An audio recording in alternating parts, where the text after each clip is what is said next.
Now, let's answer questions from one of our followers at ito ay sinesend sa ating FB page na Free Reviewers with Leonalyn. Dalawang questions ang sinesend niya dito. Let's do number 1. The mean, median, and mode of the ages of 5 members of children's chorale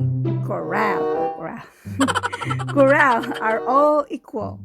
If 4 of the ages 7, 8, 10, 15, what is the age of the 5th member? Unahin natin ano bang meaning nitong mean. Si median. Itong mode. Itong mean, ang ibig sabihin nito ay average. Ito namang median, ang ibig sabihin nito ay middle. Bali, i-arrange natin yung mga numbers. Ang mode, ito yung paulit-ulit. Yan yung ibig sabihin nito. Ang isang magandang technique dito ay kunin lang natin yung average sa 4 na yan. So this will be 7 plus 8 plus 10 plus 15. At i-divide kung ilan yan sila, 4. 7 plus 8, that is 15. Dalawa na yung 15 natin. So, 30 plus 10 equals 40. I-divide natin ng 4. This is equal to 10. Yan na yung sagot. 10. So, bali, itong 10, siya yung average sa 4. Now, kung dalawa na yung 10 natin, yan na yung mode, yung 10. Now, kung ating i-arrange, 7, 8, may dalawang 10, tapos 15, yung gitna natin ay 10. Now, kung i-add din natin itong 5, i-divide natin ng 5, ang average din nito or yung mean ay 10. So anyway, since oras ang kalaban nyo sa actual na exam, kung mag-add kayo, direkta na kayo dito. Yung 7 at 8, di ba? 15 yan siya, may dalawang 15. So 30 plus 10 equals 40. I-divide mo, ilan yan siya? 4. So this is equal to 10. Yan na yung sagot. Next, number 2. A pencil cost 5 pesos and 75 centavos. A notebook cost 2.62 times the price of a pencil. A book cost 16.68 times the price of the notebook. What is the price of the book?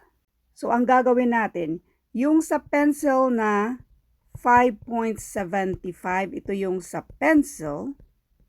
Tapos, ang notebook cost 2.62 times. I-multiply lang natin dito. Times dito sa pencil daw.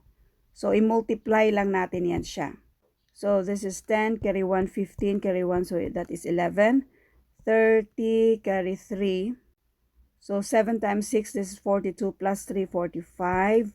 4, so 34. Isa pang times 2, so this is, yan, 11 dito. I-add na natin yan siya. Bring down 0, 5, 6. This is 10, carry 1. So, this is 5, 1. Yung mga decimals. Ilang numbers after sa decimals? 1, 2, 3, 4. 4. So, 1, 2, 3, 4. So, therefore, this is 15.065. Pwede nang i-ignore yan.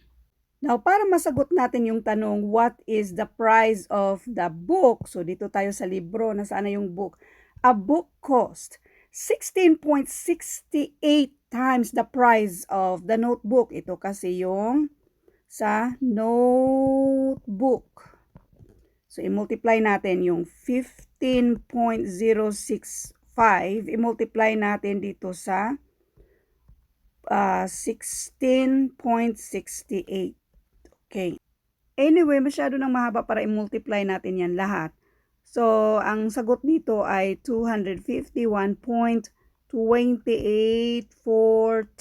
which is itong letter E. Now, since sa actual na exam, kailangan talagang mag-multiply tayo at wala tayong calculator. So, bali pwede naman ganito kasi sa choices naman, medyo magkalayo naman yung mga sagot dyan. So, si 15, gawin natin 15.65, gawin natin 15. Itong 16.68, gawin natin 17. So, i-multiply natin to. This is 35. 10, 15, i-add natin yan. This is 255. Sa choices, yung 255, balik kung i-multiply natin ito, since meron tayong isang round up, so malamang nasa mababa lang ng kunti ng 255 at yan yung letter E lang siya. So yan na yung sagot. Thank you for watching and all. I hope na meron kayong natutunan sa videong ito. Thank you and God bless.